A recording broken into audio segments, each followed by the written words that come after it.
want to have an independent team who will actually help families, such as Mr. Perkins and his partner and others in Shrewsbury, who have suffered in the past and who want more information and need to have more help with coming to terms with what has happened.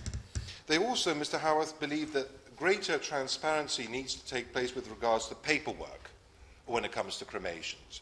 In some cases, and I won't go through all the details now, there simply isn't the time, but in some cases, paperwork has been lost or destroyed and hasn't been kept for the appropriate amount of time.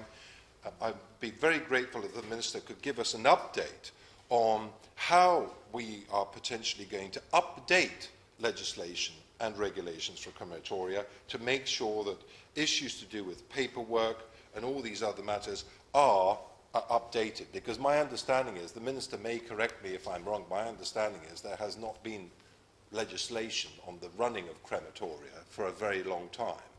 And so this is a very optimum time for us to discuss these and to put it into consideration. And lastly, Mr. Howarth, they believe, and this is a bit of a technical term, that there needs to be cooperation between the Ministry of Justice and DEFRA on aspects to do with changing regulation and conditions on emissions from crematoria at times when infants are being cremated. And that is all to do with, obviously, emissions and how these things are regulated. And I'm sure, hopefully, that the Minister will have read that part of the report and she will be aware of it. To answer my honourable friend's question that he posed, the Shropshire Council Commission report, which was published last month, said poor training and out-of-date equipment were mainly to blame. So it's poor training and out-of-date equipment. I'm very pleased that I think over £3 million has now been spent on new machines at Emstree crematoria in Shrewsbury. I have inspected, as I've said, I've inspected those. I have seen the process of how the ovens are operating. But that is the answer.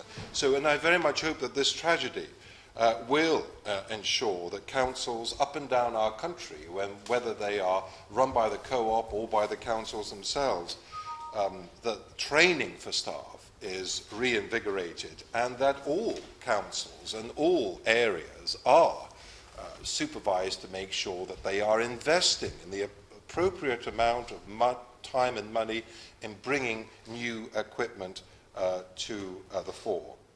About 50 families are believed to have been affected by failures at Shrewsbury's Emstree crematorium between 1996 and 2012. And to those 60 families, and I don't yet know the final figure because we are hearing of more people coming forward all the time, but to those 60 families, Salopian families, I can only take this opportunity, Mr. Howarth, of expressing my sincere condolences for the loss of their children and my sincere sadness for them that they have had to go through this extraordinarily painful experience in their lives.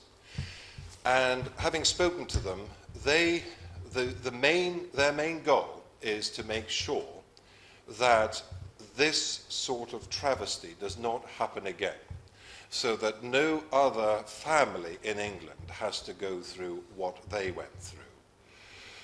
And I very much look forward to hearing what the Minister has to say in response to those points. Thank you very much.